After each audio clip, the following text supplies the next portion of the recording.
नमस्कार दोस्तों, Canada government ने एक बहुत बड़ा स्टेप ले लिया है। कनाडा गवर्नमेंट ने एसडीएस यानी कि स्टूडेंट डायरेक्ट स्ट्रीम प्रोग्राम को सस्पेंड कर दिया है। डायरेक्टली जो स्टूडेंट जाते थे कनाडा पढ़ने के लिए, उनके लिए प्रोग्राम को बंद कर दिया, स्पेशली फ्रॉम इंडिया। क्या है पूरा रीज़न? चलिए इस पे हम लोग बात कर लेते हैं। देखिए, जो कनाडा ने अभी हाल ही में अनाउंस किया है कि वो जो सस्पेंड कर रहा है एसडी डायरेक्ट स्ट्रीम प्रोग्राम को, जो वीज़ा प्रोग्राम है उसको बंद कर रहा है। बेसिकली एसडीएस जो direct student direct stream programme था, ये बेसिकली हेल्प करता था स्टूडेंट को। जो प्रोसेसिंग टाइम होता है जब किसी कंट्री में पढ़ने के लिए, यानी कि किसी बाहर कंट्री में पढ़ने जाते हैं, तो उस प्रोग्राम जो वीजा मिलने में या आपको प्रॉब्लम आती थी, तो ये प्रोग्राम बेसिकली हेल्प कर देता है, ये प्रोसेसिंग टाइम को रिड्यूस कर देता था। बट कनाडा ने ये अनाउंस किया है कि ये जो प्रोग्राम है, ये वीजा प्रोग्राम, इसको बंद करा है, स्पेशली फ्रॉम इंडिया, क्योंकि सबसे ज्यादा जो बच्चे पढ़ने जाते थे कनाडा, वो इंडिया के बच्चे थे। ठीक, अब एसजीएस प्रोग्राम के बारे में अगर बात कर लें, तो ये बेसिकली इंट्रोड्यूस किया गया था 2018 में। ठीक, नाउ इसका बेसिकली मेन मोटिव ये था कि जो प्रोसेसिंग टाइम हो रहा है, जो टाइम डिले हो रहा है स्टूडेंट का, जो टाइम ज़्यादा लग रहा है वीज़ा मिलने में, परमिट मिलने में, बाहर कंट्री पढ़ने यानी कि स्पेशली कनाडा पढ़ने के लिए, तो वो टाइम को रिड्यूस कर देता था ये वीज़ा प्रोग्राम, जिसका नाम था एसडीएस स्टूडेंट डायरेक्ट स्ट्रीम। अगर बैकग्राउंड की बात की जाए, तो ये बेसिकली प्रोग्राम हेल्प करता था, ये अलाउ करता था स्टूडेंट को फ्रॉम डिफरेंट 14 कंट्रीज से to apply study permit with reducing processing time. Application need to demolish language processing and financial stability. ये बेसिकली प्रोग्राम हेल्प करता था स्टूडेंट को 14 कंट्रीज से कि आप डायरेक्टली अप्लाई कर सकते हैं student permit with reducing processing time को।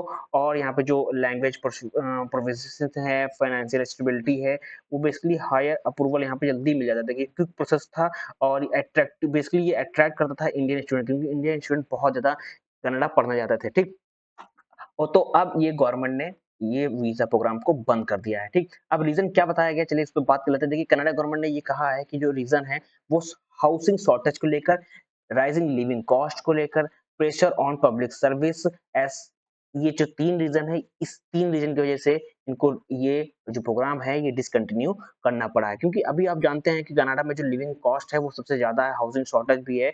और एक तरह से ये भी कह सकते हैं कि जो पॉलिटिकल वहाँ पे चल रहा है कनाडा और इंडिया के बीच में, इसके कारण भी इस प्रोग्राम को स्पेशली इंडिया के लिए बंद करना पड़ा। ठीक, नाउ अब रीजन कुछ भी हो, बट अभी आप देख रहे हैं जो कॉन्फ्लिक्ट चल रहा है कनाडा और इंडिया के बीच में, ठीक, लगातार एक दूसरे पे वार चल रहे हैं। ठीक, वहाँ कनाडान गवर्नमेंट इंडिया पे, और अभी आपने देखे होंगे हाल ही में भी जो न्यूज में कि अटैक हुआ है हिंदू टेम्पल्स पे, इस बहुत ही ऐसे कारण है कि इसकी वजह से इन्होंने ये स्टेप लिया हो। बट ये जो रीजन दे रहे हैं हाउस शॉर्टेज का, राइज ऑन लिविंग कॉस्ट का, ये भी अ, एक रीज़न हो सकता है इस प्रोग्राम को डिसकंटिन्यू करने के लिए। ठीक, नाउ अब इम्प्लीकेशन ऑफ इंडियन स्टूडेंट की बात की जाए, तो India has an important source of international student in Canada. The end of the programme, the SDS programme means longer processing time, यानी कि इस अगर वीज़ा प्रोग्राम को अगर खत्म कर दिया गया है, तो इसका मेन इफेक्ट जो पड़ेगा इंडियन स्टूडेंट को पड़ेगा, क्योंकि सबसे ज़्यादा यहाँ से जाते थे।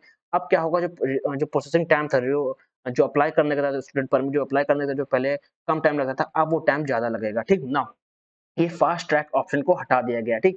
नाउ एप्लीकेशन प्रोसेसिंग चेंज में क्या बात की है, तो जो स्टूडेंट जो विश हैं, जो अप्लाई करने जाते हैं स्टडी फ्रॉम परमिट, तो बेसिकली जो ये इफेक्ट है, ये 8 नवंबर, यानी कि 8 नवंबर से दिखना शुरू हो जाएगा। ये बेसिकली अप्लाई करेंगे, जिसमें ये पेपर वर्क होगा, बहुत ज़्यादा टाइम लगेगा, लॉन्ग वेटिंग पीरियड लगेगा, जो पहले नहीं होता था एसडीएस प्रोग्राम में, यानी कि स्टूडेंट डायरेक्ट स्ट्रीम में पहले नहीं होता था, अब इसमें ज़्यादा टाइम लगेगा। और जो एलिजिबिलिटी क्राइटेरिया है, वो भी इसको चेंज किया जाएगा, अभी अनचेंज है, ठीक। ना आने वाले समय में जो क्राइटेरिया है, रिक्वायरमेंट्स, वो भी शायद से कनाडा गवर्नमेंट चेंज कर दे। बट अब जो टाइम लगने वाला है बच्चों के लिए, जो पढ़ने जा रहे हैं बाहर, उनके लिए बहुत ज़्यादा ये टाइम लगेगा, ठीक। नाउ फ्यूचर की बात की जाए, एक्सपीरियंस स्टूडेंट के लिए, basically India student must be prepare for depending application process, the Canada government ongoing economic challenge due to the living cost as well as housing shortage, और जो प्राइवेट जो वहाँ पॉलिसी है माइग्रेशन के लिए, जो उसको उसके लिए भी प्रॉब्लम यहाँ पे क्रिएट कर सकती है, ठीक। ना जैसे जैसे वो पॉलिसी को चेंज कर रहे हैं, वहाँ लिविंग कॉस्ट रहेगा कि बहुत स्टूडेंट वैसे भी नहीं जाना चाहता, क्योंकि वहाँ का जो स्टैंडर्ड है, वहाँ का जो लिविंग कॉस्ट है, वो बहुत ज्यादा हो गया है, ठीक।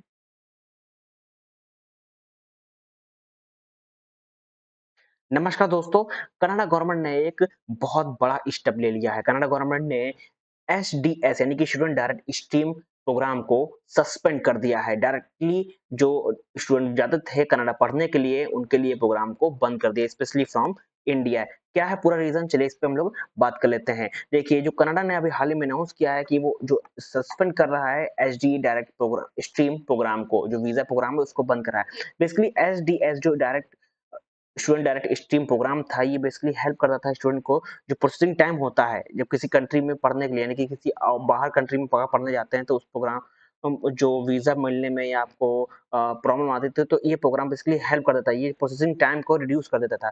बट कनाडा ने ये अनाउंस किया है कि ये जो प्रोग्राम है, ये वीज़ा प्रोग्राम इसको बंद कर रहा है, स्पेशली फ्रॉम इंडिया, ये क्योंकि जो सबसे ज़्यादा जो बच्चे पढ़ने जाते थे कनाडा, वो इंडिया के बच्चे थे, ठीक?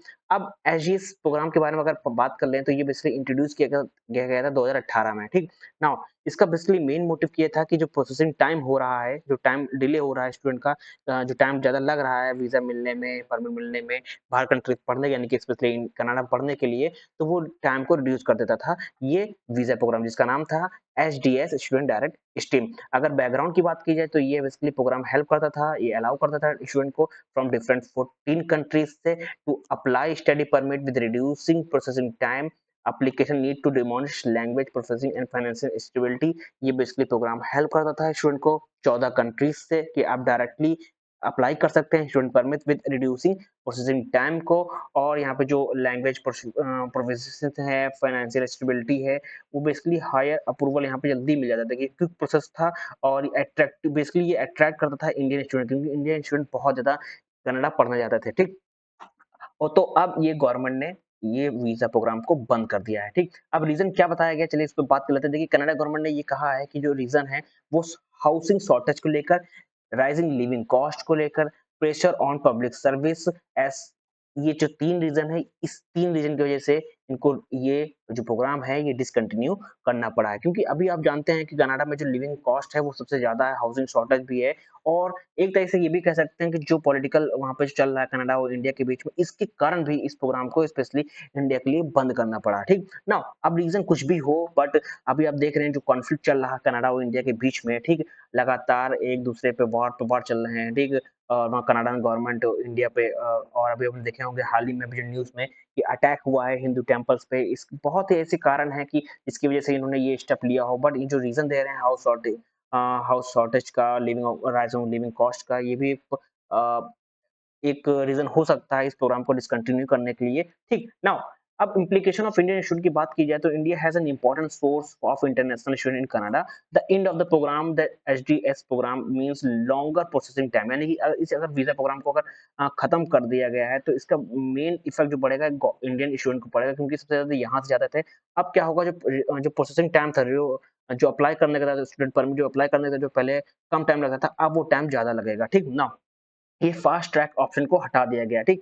नाउ एप्लीकेशन प्रोसेसिंग चेंज में क्या बात की है, तो जो स्टूडेंट जो विश हैं, जो अप्लाई करना चाहते हैं स्टडी फ्रॉम परमिट, तो बेसिकली जो ये इफेक्ट है, ये 8 नवंबर, यानी कि 8 नवंबर से दिखना शुरू हो जाएगा। ये बेसिकली अप्लाई करेंगे, जिसमें पेपर वर्क होगा, बहुत ज़्यादा टाइम लगेगा, लॉन्ग वेटिंग पीरियड लगेगा, जो पहले नहीं होता था एचडीएस प्रोग्राम में, यानी कि स्टूडेंट डायरेक्ट स्ट्रीम में पहले नहीं होता था, अब इसमें ज़्यादा टाइम लगेगा। और जो एलिजिबिलिटी क्राइटेरिया है वो भी इसको चेंज किया जाएगा, अभी अनचेंज है, ठीक। ना आने वाले समय में जो क्राइटेरिया है, रिक्वायरमेंट्स, वो भी शायद से कनाडा गवर्नमेंट चेंज कर दे। बट अब जो टाइम लगने वाला है बच्चों के लिए, जो पढ़ने जाना है बाहर, उनके लिए बहुत ज़्यादा ये टाइम लगेगा, ठीक। नाउ फ्यूचर की बात की जाए, एक्सपीरियंस स्टूडेंट के लिए basically India student must be prepare for depending application process, the Canadian government ongoing economic challenge due to the living cost as well as housing shortage, और जो प्राइवेट जो वहाँ पॉलिसी है माइग्रेशन के लिए, जो उसको उसके लिए भी प्रॉब्लम यहाँ पे क्रिएट कर सकती है, ठीक। ना जैसे-जैसे वो पॉलिसी को चेंज कर रहे हैं, वहाँ लिविंग कॉस्ट रहेगा कि बहुत स्टूडेंट वैसे भी नहीं जाना चाहता, क्योंकि वहाँ का जो स्टैंडर्ड है, वहाँ का जो लिविंग कॉस्ट है, वो बहुत ज़्यादा हो गया है, ठीक।